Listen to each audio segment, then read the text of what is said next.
Amables televidentes, los saludamos desde el Canal 2, el canal de nuestra gente. Hoy estamos saludando a la filósofa Lilia Solano.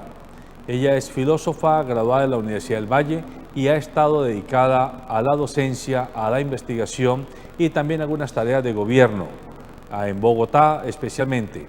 Ha hecho estudios políticos, ha hecho estudios de relaciones internacionales, ha hecho estudios de derechos humanos y ha estado dedicado durante todos estos años a trabajar en esos temas.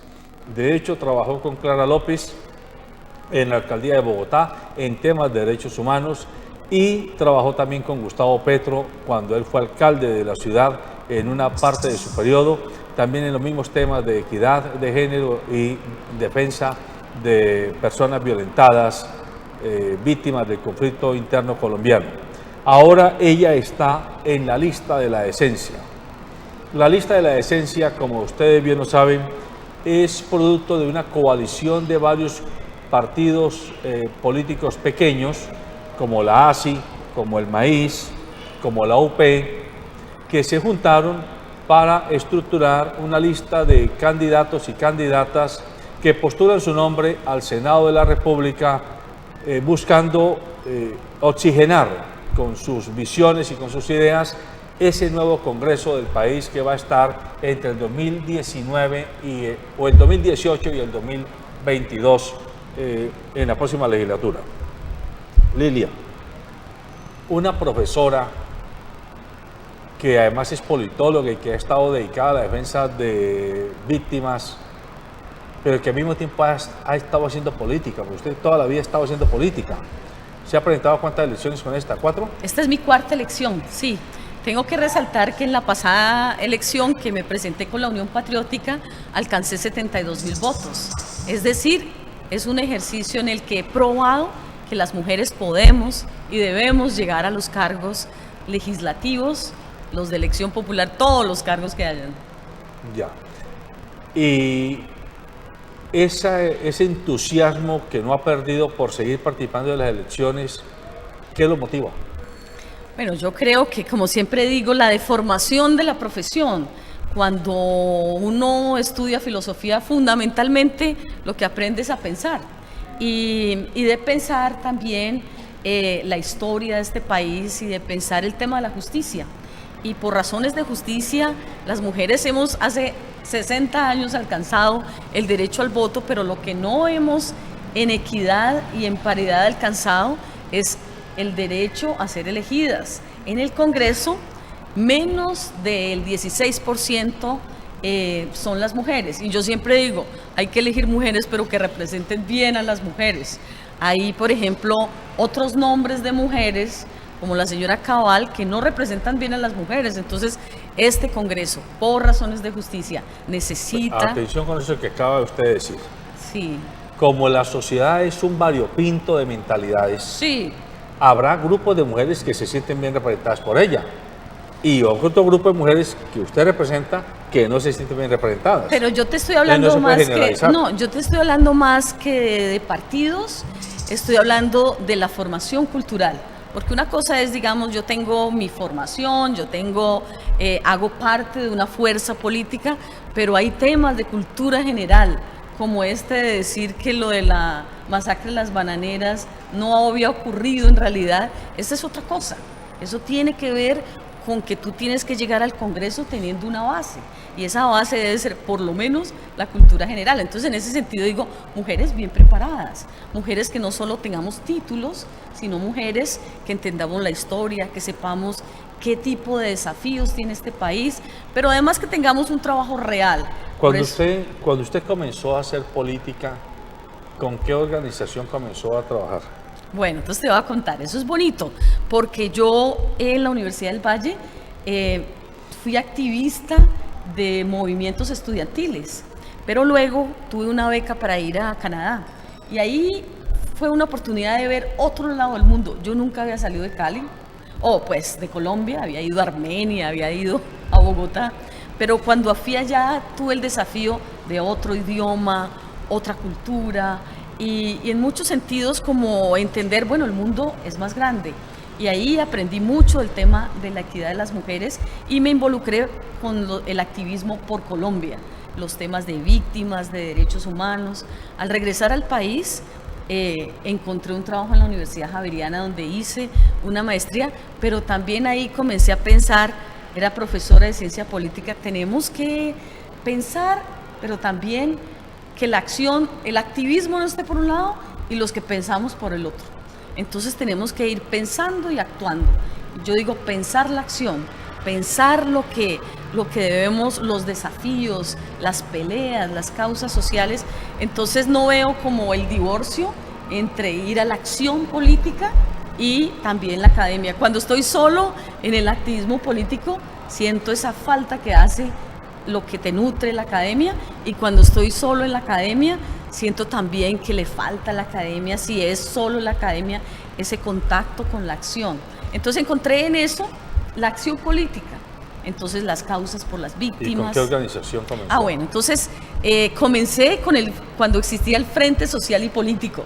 Entonces fui del Frente Social y Político, luego tuvimos una coalición y fui del Polo Democrático Alternativo. Entonces ¿usted comenzó con Lucho Garzón? Ahí, antes de Lucho, era el Frente Social y Político. Ahí estaba Lucho, tienes razón. Sí. Pero habían otros liderazgos. Ahí hemos tenido en la izquierda que luchar las mujeres a brazo partido porque nos den el lugar que merecemos. Porque también, a pesar de que hay todo el discurso de la equidad y la justicia, a la hora del tema de ver a las mujeres como iguales, ahí siempre se rajan. Bueno, déjeme, pues yo le hago un esguince sí. a la entrevista a propósito que toca eso. Sí. Yo he tenido la oportunidad de conversar con muchas mujeres que están ligadas a organizaciones de izquierda, sí. e incluso algunas excombatientes, exguerrilleras, que algunas lo dicen en público, otras no lo dicen en público, pero se quejan mucho del machismo inveterado que hay al interior de estas estructuras sí. políticas y guerrilleras. Y la minimización que ha hecho el hombre dirigente de la participación de las mujeres. ¿Usted comparte esa percepción? Comparto totalmente, porque además soy dirigente política, entonces he tenido que sufrir en forma directa que quieren que las mujeres seamos como secretarias, enfermeras, trabajadoras sociales, pero no interlocutoras de igual a igual en los temas políticos. Más en la izquierda, que como hay tantos discursos, entonces a la hora de la acción en favor, una postura de la justicia en favor de la equidad de las mujeres, ahí no la hay. Pero tengo que decir que las mujeres hemos tenido que a lo largo de la historia luchar. Después del polo, en las pasadas elecciones, la UP recuperó su personería jurídica, entonces ahí fui candidata con la UP. Pero en todos estos sectores es la misma conducta patriarcal, pero tengo que decir que no solo en la izquierda, es una cosa occidental, es una cosa del machismo estructural en que les conviene a los hombres estar en esa posición de poder. ¿Qué es la buena noticia? Sobre todo desde las universidades, he visto crecer lo que llaman las nuevas masculinidades. Hombres que también están cansados de ese rol histórico que les ha tocado, de ser el que manda, el que provee, el que resuelve, el violento, y quieren luchar por una nueva forma de entender su masculinidad, y también luchadores por la equidad de las mujeres. Entonces en esta campaña yo digo, uno de los puntos es la equidad de las mujeres. ¿Quiénes nos acompañan? Obviamente mujeres y hombres inteligentes. Si no hay hombres inteligentes, pues se van a sentir desafiados por una mujer. En cambio, hombres inteligentes van adelante. Bueno, y usted que viene de esa cosmovisión, tanto de la sociedad como de la relación entre los géneros, ¿con qué promesa de valor quiere llegar al Senado? O sea, sí. ¿Qué es lo que podemos esperar los electores de Lilia si ella llega a ser senadora de la República? ¿A qué va a ir además de echar discursos? Sí. Perdóname, no lo digo de manera peyorativa, pero como en el Congreso uno se especializa en la palabra, sí. Además de echar el discurso bien bonito, bien sustentado filosóficamente, argumentalmente, ¿qué propuestas concretas de que posibiliten cambios reales usted va a ir a proponer allá al Senado? Sí. Bueno, primero tengo que decir que como soy filósofa, siempre soy defensora de la palabra, ¿no? Las palabras, como decía el poema, en el principio era la palabra, y la palabra es la partera de la acción. Lo que pasa es que aquí hay como la profesión de echar discursos desconectada de la acción. Vamos a recuperar esa posibilidad de que la palabra tenga peso y de que la palabra sea eso, la partera de la acción. Entonces hemos planteado 6 puntos fundamentales. Primero, la paz. La paz, a pesar de que se firmó y no se cumple lo firmado, lo pactado, menos del 18% de lo que se comprometió en los acuerdos del gobierno ha cumplido, pero nosotros pensamos, la paz no solo se firma, la paz tiene que ser también de abajo para arriba, la paz tiene que ver con el segundo punto, con lo fundamental. Para mí lo fundamental es salud y educación. Soy hija de estas marchas que decían primero lo primero, salud y educación. Y eso sigue siendo, a pesar de décadas y décadas de esos eslogans, sigue siendo una herida abierta.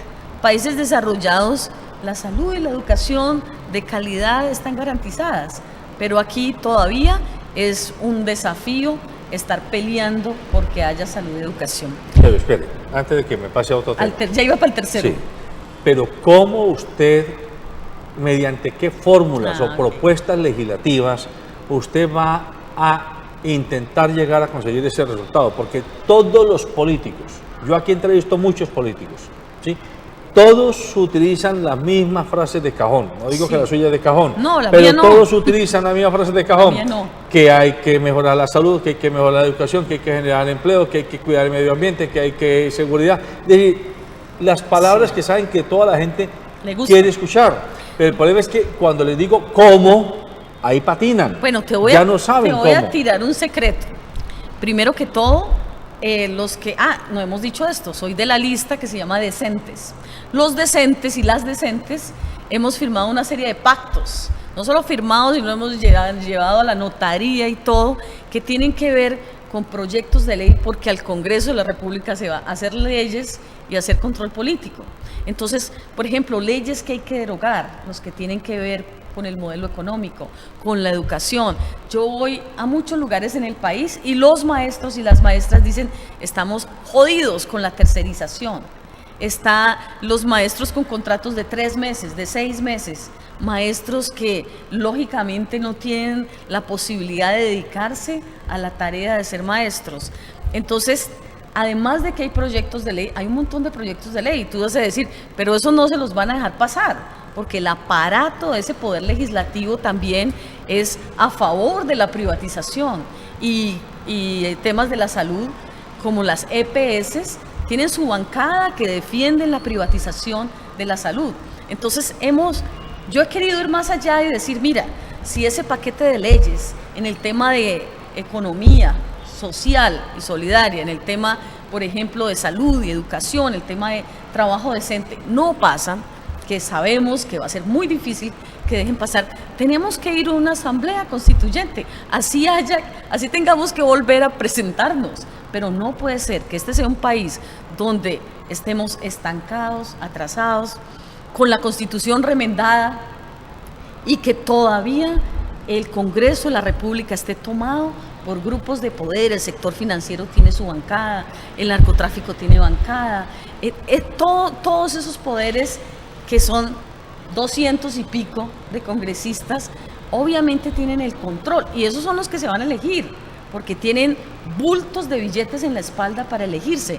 Entonces tenemos con el pueblo, y no desde el centro de Bogotá, sino desde el territorio, de abajo para arriba, que volver a una asamblea constituyente. Pero repito, ¿cómo usted va a concretar que haya mejor educación y mejor salud a través de algunas leyes de la República? Mira, bueno, entonces, ¿qué propuestas concretas tiene? Vamos a nombrar una en el tema de la lucha contra la tercerización. Eso tiene que haber una ley concreta. ¿Por qué? Porque ¿qué pasa con los contratistas? Terminan siendo como un batallón de gente manipulada por el que le dio el puestico. Sí, son los PS. Sí, exacto. Entonces se vuelven casi que también como clientelas electorales. Y a los maestros le dice, y como usted le dio el puesto tal, usted tiene que conseguirle 30 votos. Eso es concreto, eso es una fórmula concreta. Sí. En salud, ¿qué fórmula concreta va a traer? En salud eso vamos a tener que pelear, pero hace mucho rato, inclusive hay un movimiento para derogar la ley 100.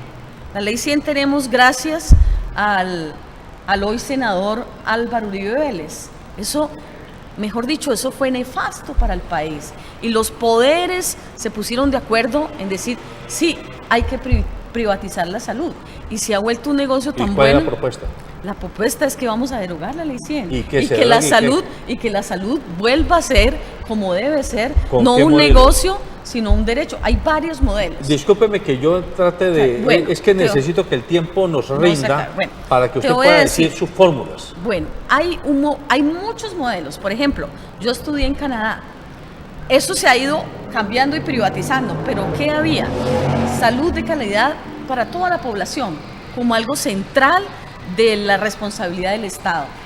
A eso tenemos que volver, aunque sea solo esos dos, que realmente si somos un Estado social de derecho, si no, como es ahora, entonces sálvese quien pueda y los muertos en las puertas de los hospitales.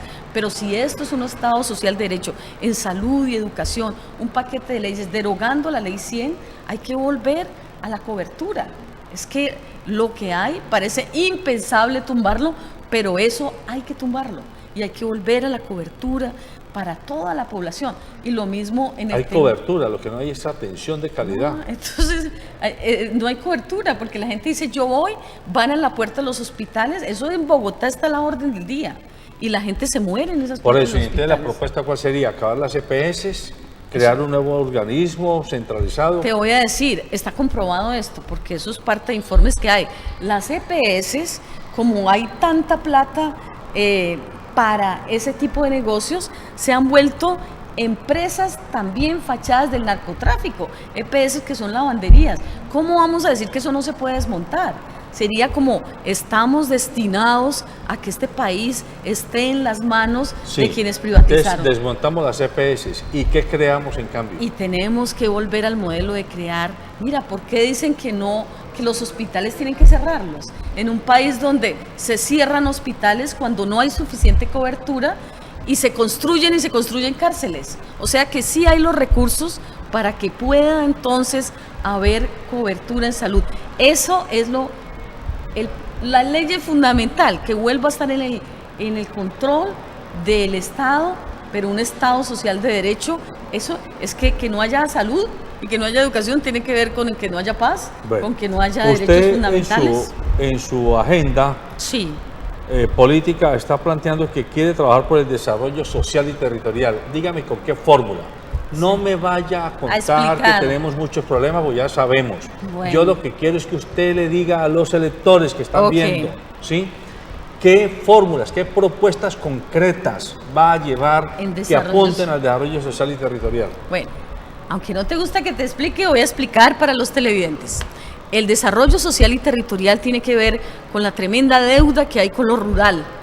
Lo rural es otra herida abierta en este país. Entonces, el desarrollo en el campo, ¿por qué estamos tan atrasados?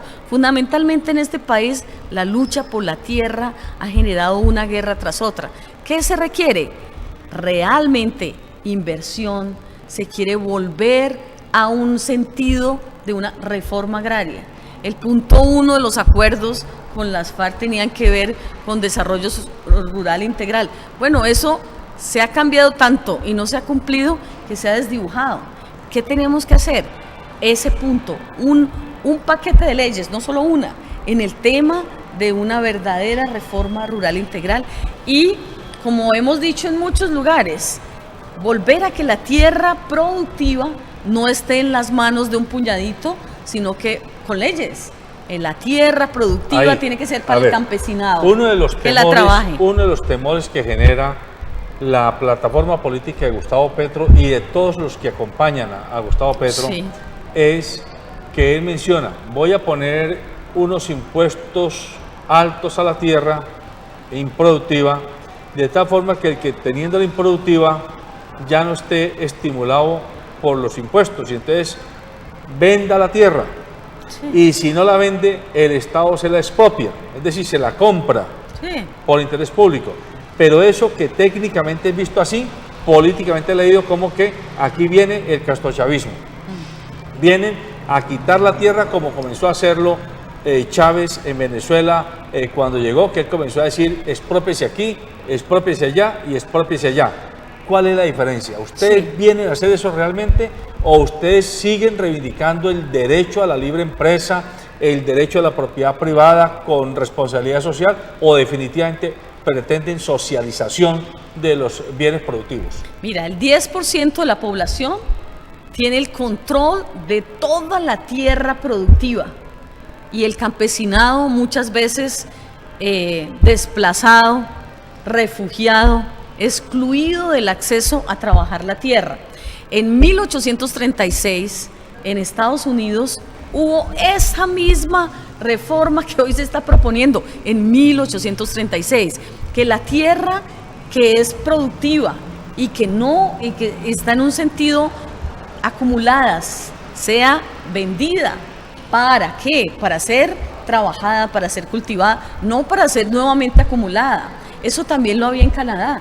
Y hay una cosa que aquí la proponemos, pero eso es viejísimo, y es que el campesinado, que allá se llaman los granjeros, digamos la traducción, que sea una suerte de clase media, que tenga acceso a los préstamos, que tenga acceso a la inversión estatal, al desarrollo, a la productividad, correcto, a las cadenas de exportación. Vamos despacio allí. Para todas las personas es claro que es mejor tener tierra que no tenerla, en el caso del campesino. El campesino pobre. Pero si nos dedicamos a entregar tierra, a usted entregamos 2 hectáreas, a usted 1 hectárea, a usted 5 hectáreas, a usted media hectárea, sí, le entregamos tierra, pero si esa tierra no tiene las condiciones para que se conviertan productivas, eso es un saludo a la bandera. Y entregamos tierra para que la gente siga siendo pobre, pero con un pedazo de tierra. No, ¿Cuál es la fórmula? Por eso yo te dije mi punto. Lilia, pero allí ustedes aceptan, dentro de su esquema político, aceptan que haya la posibilidad de que empresarios del campo vengan y hagan concertación con pequeños campesinos para que se junte el pequeño campesino con el empresario agrícola y puedan trabajar juntos, o ustedes creen que esos modelos son excluyentes? No, por eso yo cuando te interrumpí te quería decir, el modelo, como lo he planteado ahí, súper resumido, es desarrollo social y territorial. Es decir, la tierra no solamente tenga su tierra y sálvese quien pueda, sino eso requiere precisamente inversión en tecnología, posibilidades de toda una cadena productiva, relaciones para que eso pueda correr por todo el país y también exportar, en vez de que estemos en plena importación de alimentos. Entonces, eso se puede. ¿Qué hace la gente? Mira, yo voy a los barrios populares, que está donde mayoritariamente está nuestro electorado, y la gente dice, terrible esa propuesta de Petro, terrible. Y dije, ¿usted tiene tierra? No. ¿Usted tiene casa? No. ¿Por qué encuentra tan terrible esa propuesta? No, porque yo he oído en los medios masivos, ya iba a decir en cuáles, que eso es castrochavismo. Y yo, por ejemplo, en el distrito de Agua Blanca, yo pregunté, ¿y qué es el castrochavismo? A un grupo de mujeres, no sabían, pero han oído que ese es el monstruo de la época. Y voy a poner otro ejemplo. Yo trabajo con un sector de víctimas que se llaman los viviendistas. Los viviendistas, ¿quién les expropió la casa? No fue el castrochavismo, fue el sector bancario. Y le dicen, usted no pagó la cuota, y han pagado por años y aún décadas la cuota que le prestaron. Dice, usted pagó los intereses, se fregó, entregue las llaves de la casa. Por eso es tan importante. Ese es el expropiador. Por eso es tan importante que yo entiendo, toda propuesta tiene un discurso ideológico que la sustenta. Claro. Pero aquí necesito que usted sea muy pragmática en usar el tiempo escaso que tenemos para que le diga a la gente las fórmulas concretas, porque a través de las fórmulas concretas uno se da cuenta si lo que viene es una expropiación o un cambio de modelo que no desconoce la propiedad privada legítima de quienes tengan tierras en el campo o quienes quieren invertir en el campo y juntarse con grupos de campesinos para en una zona, por decir algo. Aquí en el Valle de Cauca hay una empresa chilena que se llama Olmué. Yo hablo de ella porque aquí los he tenido. Y ellos llegaron y comenzaron a buscar en el centro y norte del valle grupos de campesinos con los cuales armar cultivos de frutas, ¿sí?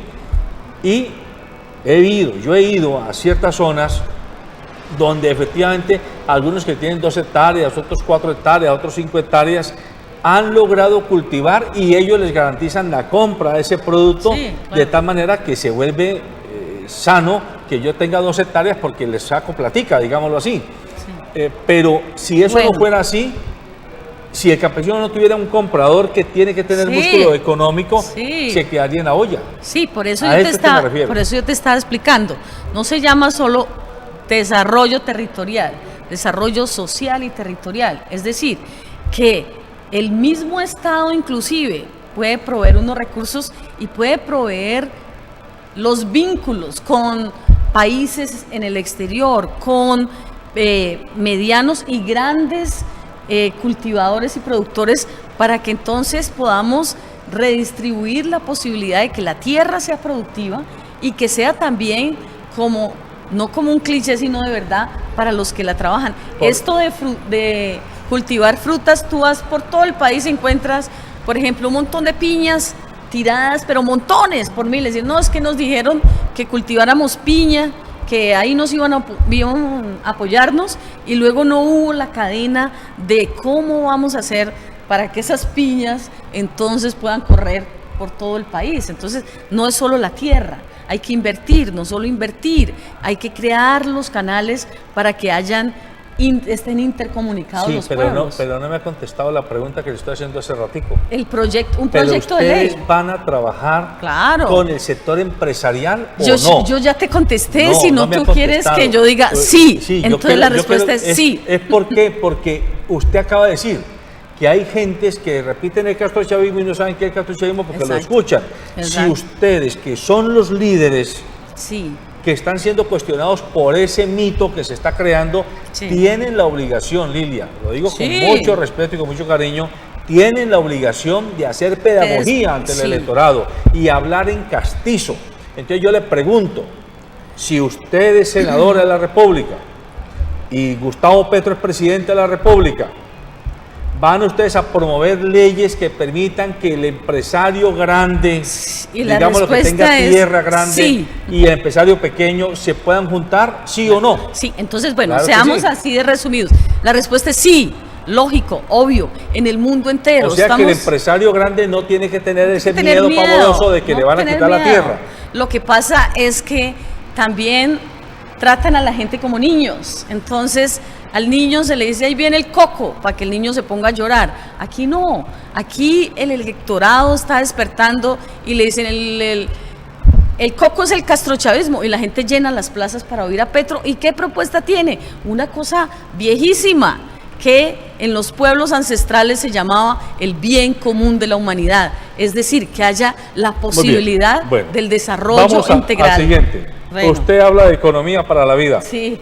Tradúzcame eso en fórmulas concretas. No me vaya a hablar, tampoco me vaya a sentir mal, de la filosofía, de la economía para la vida. Dígame la fórmula, porque es que usted va al Senado es a presentar fórmulas concretas. Leyes, sí. Mira, bueno, no le gusta, es mal alumno, pero yo voy a explicarle a los televidentes.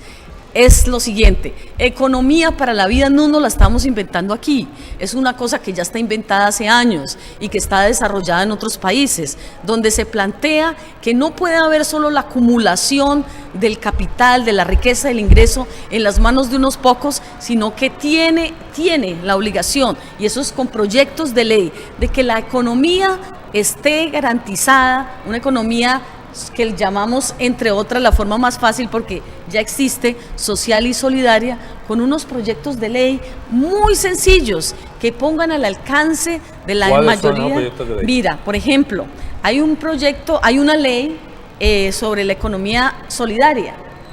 Esa ley hay que transformarla, digamos, o cambiarla, o derogarla, y convertirla en una ley donde se le quiten, por ejemplo, los impuestos que tienen proyectos de economía solidaria. Tienen unos impuestos que desmotivan ese tipo de modelos de economía. Eso tenemos que ampliarlo.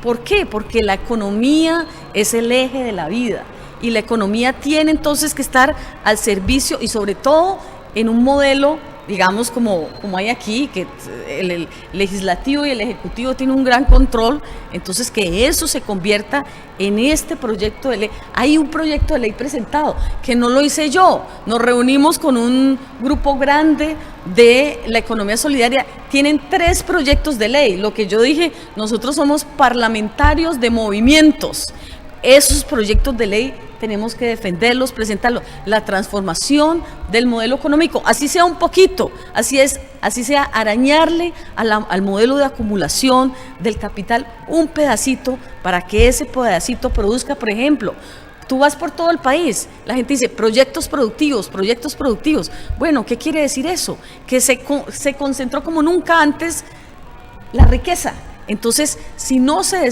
redistribuye todo lo que tenemos. ¿Cómo se redistribuye? ¿Con qué fórmulas? Te estoy diciendo una concreta, con un proyecto de ley, pero por lo menos uno. Hay uno que se llama, que ya fue presentado y no pasó, que se llama Ley para el Trabajo Decente. ¿Qué quiere decir ley para el trabajo decente? Tiene que ver con el modelo económico también. El trabajo en estos momentos es un trabajo realmente en condiciones mínimas, por eso le dicen el salario mínimo. Bueno, un proyecto de ley que apunte precisamente a cómo debe ser el ingreso para que entonces no sirva para lo mínimo, sino para el desarrollo de la vida. Ese proyecto de ley del trabajo decente ya fue presentado. Otro, hay un proyecto que se llama la economía del cuidado, que es precisamente a las mujeres y los hombres que están cuidando los niños, los adultos, los enfermos en las casas. En otros países desarrollados hay un ingreso para este tipo de población que se dedica a los cuidados. Aquí se les llaman simplemente las amas de casa y nadie les reconoce. Entonces, ¿qué ha dicho Hacienda?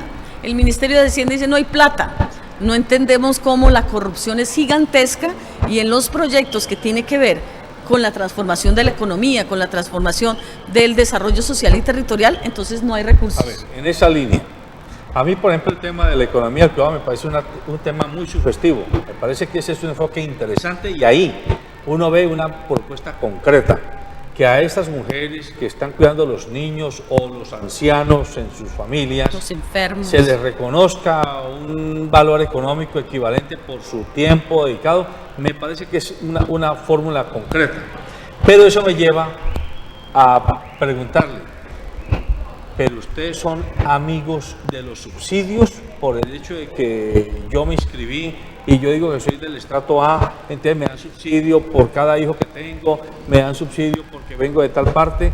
Esto se lo digo porque en economía, sí, yo soy economista, los economistas sabemos que no hay desayuno gratis, no hay desayuno gratis. El desayuno que usted se come gratis, alguien lo está pagando. Preparando. ¿Sí? Es un problema de física, inclusive, el vacío no existe. Entonces, ¿qué quiere decir esto?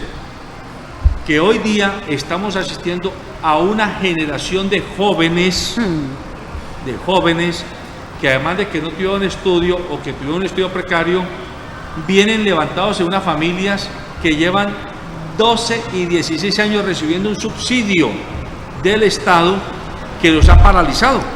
Y cada mes reciben 150.000 pesitos y entonces las mujeres tienen 2 o 3 hijos y reciben por cada hijo esa platica y con eso, digamos, lo que malviven.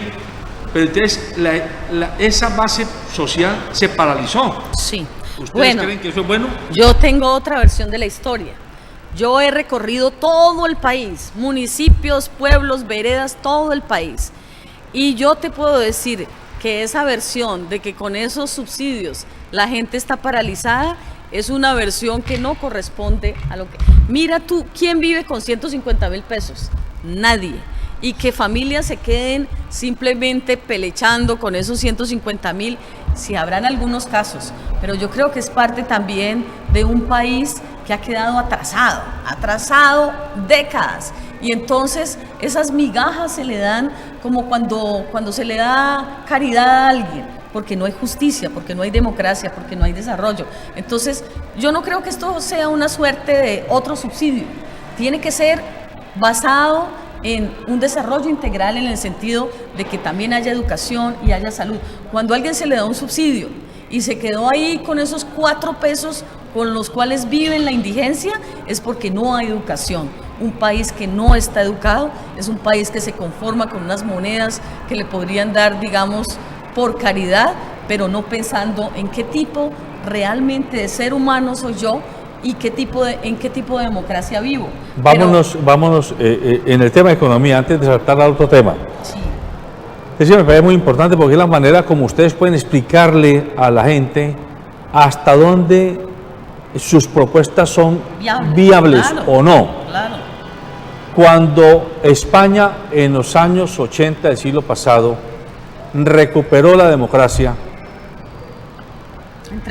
entre comillas, o salió de la dictadura, pues para decirlo de otra manera, hubo obviamente una enorme crisis en el tejido industrial que estaba súper atrasado frente a Europa. Sí.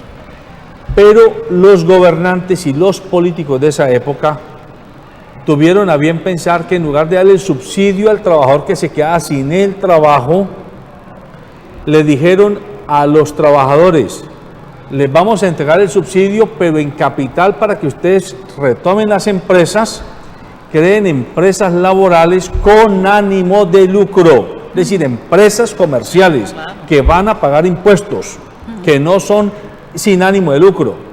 Y la plata que me iban a dar a mí, por ejemplo, 5 millones de pesos, no me lo dan a mí, sino que lo metían en acciones en nombre mío en esa empresa y reflotaban las empresas. Eso, desde el punto de vista de los estudios económicos, demostró que fue una muy buena medida para ayudar a la reactivación económica de esa economía tan desvencijada que tenía la España de los años 80. Si en lugar de haber hecho eso ellos le hubieran dado los 5 millones de pesos a cada español, posiblemente se lo habían comido y habían quedado más hundidos de lo que estaban. A eso es que se va mi pregunta. ¿Ustedes creen que hay que seguir estimulando el subsidio monetario o el subsidio, por ejemplo, en capitalización a través de mecanismos productivos? Por ejemplo, con los guardabosques, con los campesinos que cuiden las cuencas hidrográficas, pagarles porque hagan eso. A eso es que me refiero. ¿O ustedes están pensando en subsidio monetario? No, te voy a dar un ejemplo concreto de un territorio que acabo de visitar. Estuve en el Guaviare, estuve en Tumaco, estoy en campaña, visité todo el territorio nacional y me encontré con una comunidad en Tumaco de cocaleros que habían llevado sus escrituras, que se habían comprometido a la sustitución voluntaria de los cultivos de uso ilícito. ¿Y qué pasó?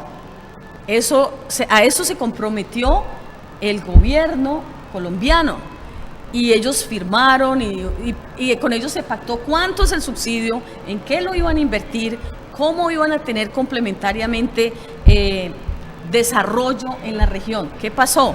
A esos mismos campesinos les llegó erradicación forzada.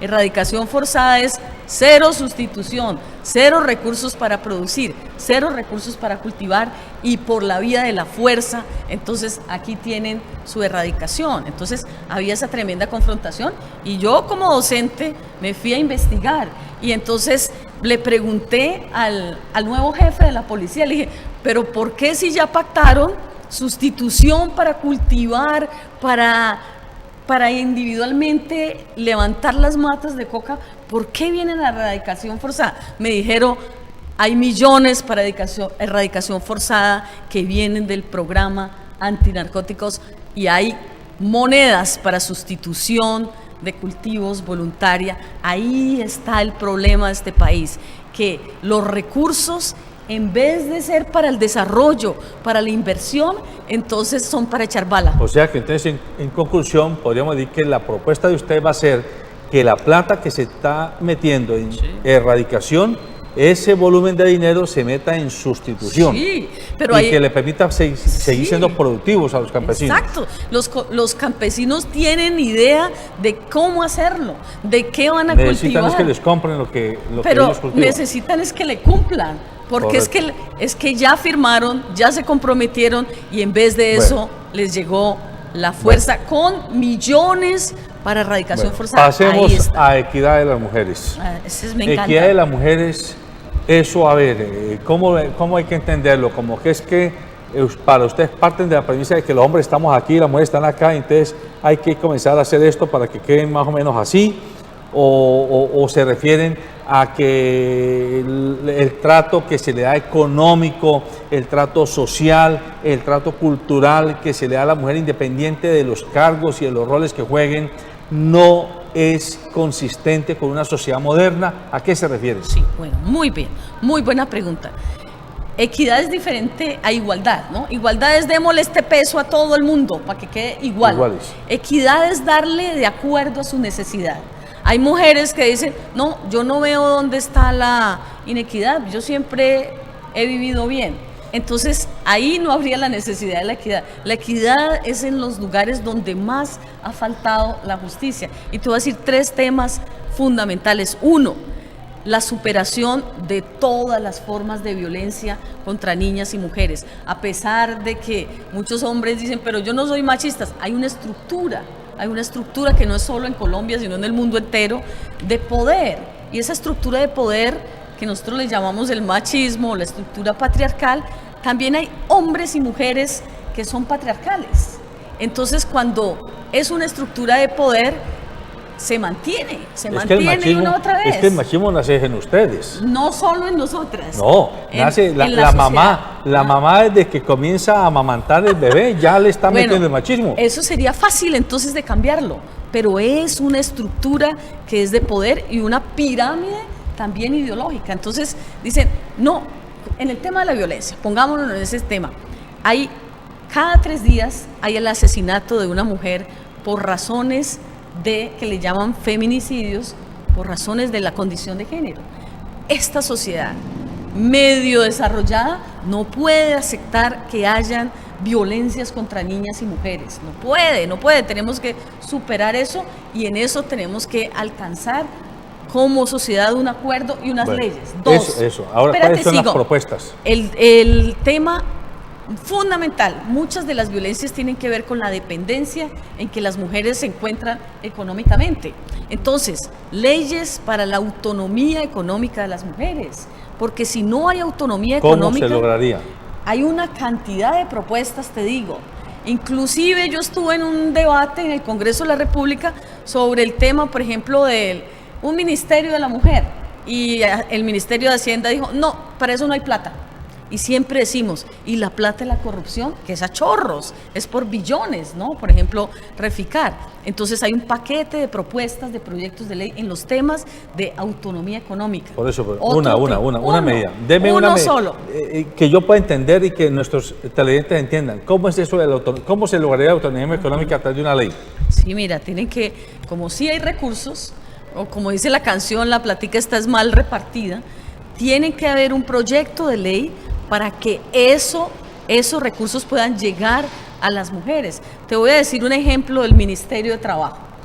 Hay pocos recursos para la equidad de las mujeres, nada, monedas, pero la mayoría de esos recursos entonces pasaban al PNUD. ¿Qué se requiere? Si esos recursos ya pasan, que se dan para sacar un sello para las empresas en equidad de las mujeres, esos recursos y muchos más, y de la comunidad internacional y recursos del Estado, tienen que ir a los proyectos de desarrollo económico para las mujeres. Ese es un proyecto en particular que es viable. Y el otro, que la plata que hoy destinan a que el PNUD certifique empresas por su trabajo en aporte de la equidad, no se siga entregando a PNUD, sino que se dedique a proyectos productivos con liderazgo femenino. Exactamente, que sea real. Y lo último en eso, para solo mencionar 3, el tema de las brechas salariales. Por razones de injusticia en algunos cargos, las mujeres, por el mismo cargo que un hombre tiene, ganan menos. Entonces, la mayoría de las sociedades dicen, no, eso está mal, pero se mantiene. Inclusive se ha visto en el campo la tremenda brecha entre lo que ganan las mujeres campesinas y lo que ganan los hombres. Ahí está muy claro. Listo. Cuidado ambiental. ¿Cuáles son las propuestas en cuidado ambiental? Cuidado ambiental sí que estamos atrasados, porque este es un país que todavía está feriando sus recursos naturales, que quedan muchas, te doy en el tema de la minería. Todo está concesionado a grandes transnacionales. Lo que hace la gente cuando hay esas consultas a la población es puro pataleo. Y cuando permiten la consulta, la gente masivamente dice, quiero proteger el agua, quiero proteger los recursos. Te voy a decir un ejemplo. En Taganga se va a construir un megamuelle. Eso va a acabar con el pueblito, con los pescadores artesanales, con el tema de la biodiversidad. Entonces, ¿qué requerimos? Unos proyectos de ley, tú quieres que te diga todos, pero no se puede en un minuto, proyectos de ley para el cuidado ambiental como una política de Estado. No puede ser, digamos, que empresas amigas a los dueños del poder, entonces puedan obtener derechos, concesiones, puedan volver parques naturales, resorts para la gente más rica, sino que el conjunto de la población sepa esa biodiversidad, ese territorio, esa riqueza es de todos y todas, y vamos a cuidarlo y vamos a defenderlo, y para eso se hacen las leyes. Ya, muy bien. Hemos hecho un recorrido por las 6 agendas temáticas que usted en su campaña está proponiendo. Ahora,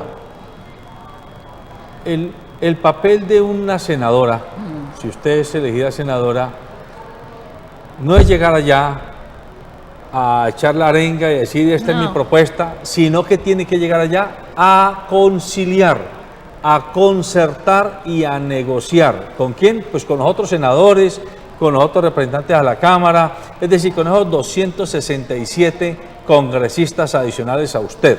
Sí.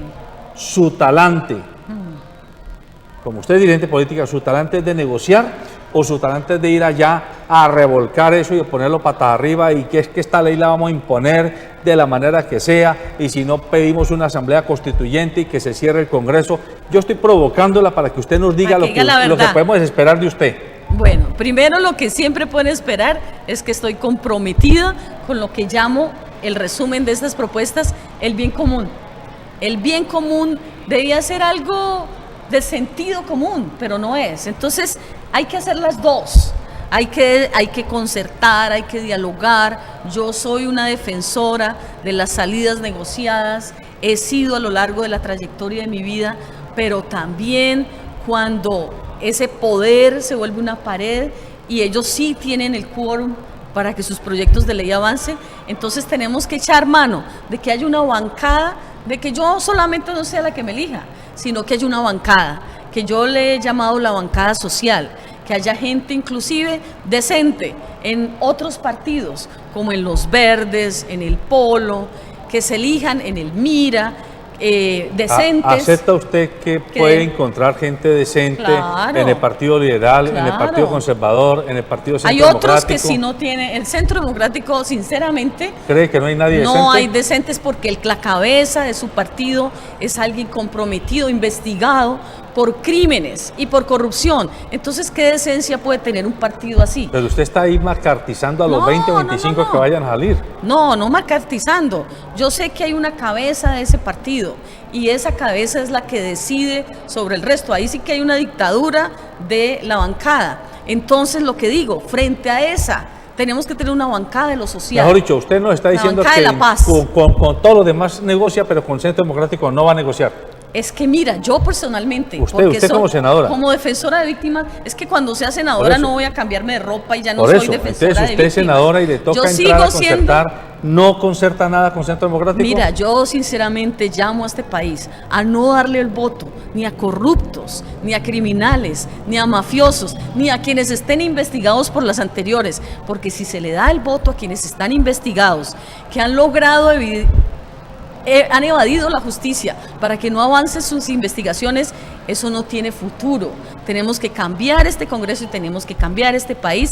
Yo soy conocedora de primera mano de las investigaciones que tiene el doctor Uribe como jefe de su bancada en corrupción, en criminalidad. ¿Por qué voy a darle alguna credibilidad a quien tiene semejantes investigaciones a que va a dirigir una bancada por la paz y por lo social? No. Usted se va a enfrentar ante dos escenarios posibles si es elegida senadora. El primero es que usted sea elegida senadora y tenga presidente, que sería Petro. Sí. Y el segundo es que usted sea elegida senadora y no tenga presidente, y sean muy poquitos ustedes los elegidos. ¿Cómo va a manejar Lo que si se hace elegir es para que vaya a trabajar en Claro. función de lo que usted está proponiéndonos aquí. ¿Cómo va a ser capaz usted? A usted le va a tocar allá encontrarse con todos ellos. Sí, yo sé, Con porque- Cambio Radical, con Sí, Partido de la U, con sí, Partido Liberal, con Opción obvio. Ciudadana, con todos, con Centro Democrático. Yo sé. Entonces, si para negociar leyes necesitamos los votos de cierto número de congresistas y nos faltan 3 y hay 3 del Centro Democrático que podrían, hombre, Usted- discutirse con ellos, ¿usted no lo haría? ¿Usted sinceramente cree, mirándome a los ojos, que las propuestas de la paz, que las propuestas de los derechos fundamentales, de la equidad y el medio ambiente, que en esas propuestas vamos a encontrar algún voto en la bancada del Centro Democrático? Eso no será así, probado por su trayectoria. Están ahí para defender intereses muy concretos. Nosotros tenemos que tener una bancada que defienda la paz, lo social, la equidad, y esos son proyectos totalmente de otro talante. No hablamos el mismo Lilia, idioma. ya se me está acabando el tiempo. Sí, qué pesar. Yo trato de ser así incisivo, Sí. es porque necesito que aquí nos quede claro y que usted se venda como que es una política aterrizada, Sí. con los pies en la tierra, Claro. y que no se queda acá en el éter de las ideas, sino que baja a la praxis de la realidad. Una gran queja que hay, no solo en los medios de comunicación y los que quieren que se acabe la izquierda y que se acabe todo lo que sea oposición, sino en la misma gente del común, es que la izquierda es muy buena para protestar, muy buena para contestar, muy buena para reclamar, muy buena para hacer mítines, pero muy mala para gerenciar, gobernar. muy mala para hacer cosas concretas. ¿Qué responde usted frente a Sí. esa tesis? Mira, primero respondo que también ese es el eco que hacen los que tienen proyectos políticos que contradicen estas propuestas sociales. Entonces, ellos no saben sino echar carreta, dar línea, ellos no tienen proyectos que mostrar. Eso no es cierto. Hay en muchos lugares del país de pronto muestras. Antes decían que la Bogotá de Petro era lo peor y resulta que ahora llegó Peñalosa y Peñalosa, hasta los ricos están diciendo eso es lo peor. Es tan grave lo que hay con Peñalosa Es que tan malo que era mejor Petro. ¿Cierto? Sí, Dicen. la gente dice, extrañamos a Petro, y lo dicen los ricos, o sea que no lo decimos los de izquierda. Pero ese discurso de que no hacen sino echar carreta y no sirven para gobernar, no es cierto. Es parte de la estigmatización que se le hace, y lo que hay que probar es lo contrario, que tenemos buenos legisladores, buenos gobernantes, y que si no cambian las cosas y el pueblo puede expresarse en las urnas, es posible que Petro pueda ser el presidente de este país. Muy bien, amables televidentes, el tiempo se nos acabó. Le agradecemos a Lilia Solano, filósofa, politóloga, experta en relaciones internacionales, defensora de derechos humanos, que haya aceptado la invitación a este programa para poner en concreto, en blanco y negro, cuáles son sus propuestas como senadora. Si ella es elegida porque usted decida darle su voto, ya sabe que ella viene a trabajar por la paz con justicia social, por los derechos fundamentales, por el desarrollo social y territorial, por la economía para la vida, por la equidad de las mujeres y por el cuidado ambiental. Hay que aprovechar que en Colombia tenemos todavía hoy un régimen que nos permite salir a votar. Y salir a votar el 11 de marzo es lo más importante. Es más importante el 11 de marzo que el 27 de mayo, porque necesitamos tener un Congreso que trabaje con el presidente o presidenta que elijamos. Un presidente sin Congreso es un dictador o una dictadora. O no hace nada. Y un Congreso que no trabaje con el presidente es el caos del país. Buenos días.